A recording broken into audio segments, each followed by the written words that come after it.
As the moon orbits Earth, we can visualize the gravitational forces at play, demonstrating Newton's universal law.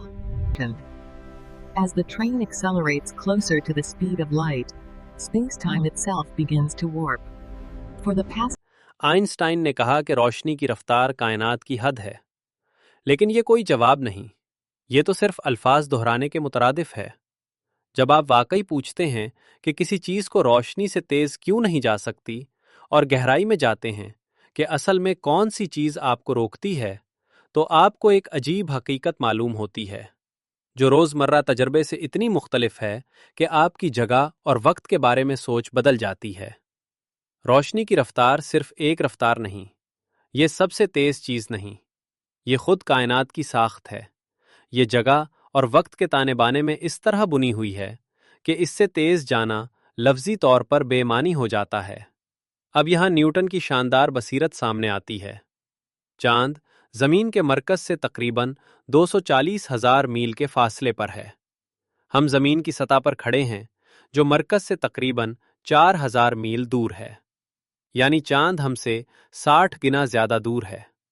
Newton ने कहा, अगर कशिश sickle फासले के साथ कमजोर होती जाए और ये उल्टा मुरब्बा कानून इनवर्स स्क्वायर लॉ के मुताबिक हो तो क्या होगा? इसका मतलब ये हुआ 2 गुना दूर कशिश सिकल 4 गुना कमजोर, 3 गुना दूर 9 गुना कमजोर। चांद के फासले पर कशिश सिकल 60 स्क्वायर यानी 3,600 गुना कमजोर होनी चाहिए। जमीन पर चीजें 1 सेकंड में 16 फीट गिरती हैं। चांद पर फॉर्मूले के मुताबिक भी 16 फीट फी सेकंड गिरना चाहिए। न्यूटन ने हिसाब लगाया और नतीजा बिल्कुल दुरुस्त निकला। चांद बिल्कुल इसी रफ्तार से गिर रहा था।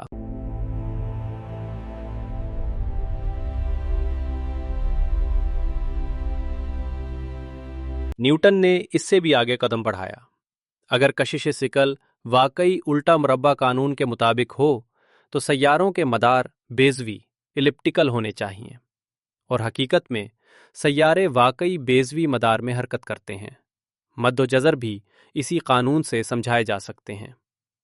चांद जमीन और पानी दोनों पर कशिश डालता है। जमीन के करीब वाला पानी ज्यादा खिंचता है, जमीन के दूर वाला पानी कम खिंचता है। नतीजा दिन में 2 बार मद्दो जज़र। जमीन और चांद दोनों अपने मुश्तरका मरकज़े कमियत के गिर्द घूमते हैं, और यही मद्दो जज़र की हकीकी वजाहत है।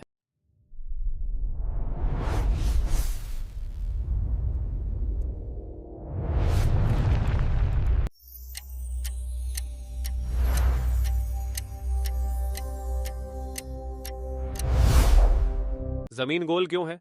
हर चीज मरकज की तरफ खंचती है, लेकिन जमीन मुकम्मल गोल नहीं, क्योंकि वो घूम रही है। घूमने से बैरूनी हिस्सा थोड़ा बाहर की तरफ धकेलता है और तवाजुन कायम होता है। बाद में मुश्तरी के चांदों का मुशाहिदा हुआ, कभी 8 मिनट आगे, कभी 8 मिनट पीछे। मिस्टर रोमर ने कहा, रोशनी जमीन तक पहुंचने में वक्त लेती है। ये पहला मौके था जब साबित हुआ कि रोशनी फौरन नहीं पहुंचती, बल्कि उसे सफर में वक्त लगता है। हमने रोशनी की रफ्तार बराह रासत नहीं नापी, बल्कि कशिश सिकल के कवानीन की मदद से मालूम की। जब कोई चीज हिसाब से मैल न खाती, न्यूटन के कानून को रद्द करने की बजाय रोमर ने कहा, अगर रोशनी को सफर करने में वक्त लगता हो तो क्या होगा? और यह दुरुस्त साबित हुआ। यह उसूल बहुत अहम है। अगर कोई कानून दुरुस्त हो और कोई चीज सही न लगे तो यह इशारा है कि कोई और मजहर काम कर रहा है।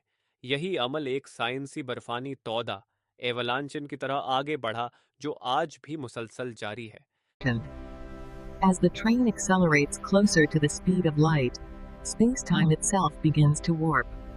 For the past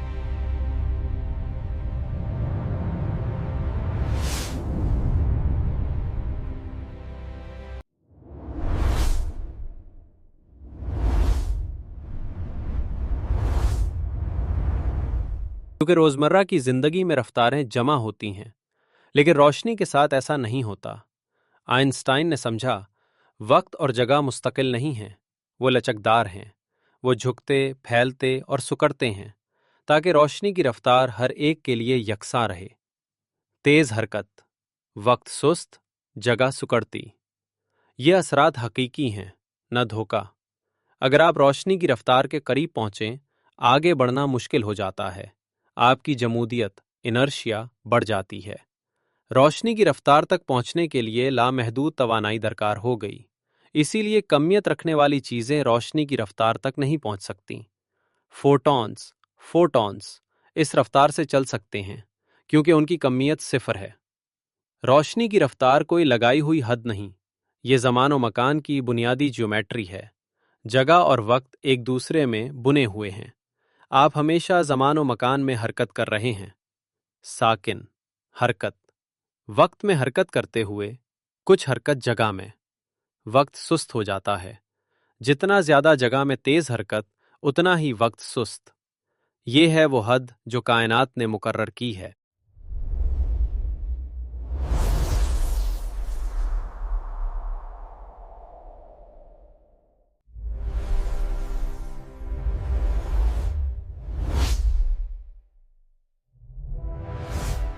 اگر آپ روشنی کی رفتار سے حرکت کر سکیں، وقت آپ کے لیے رک جائے گا۔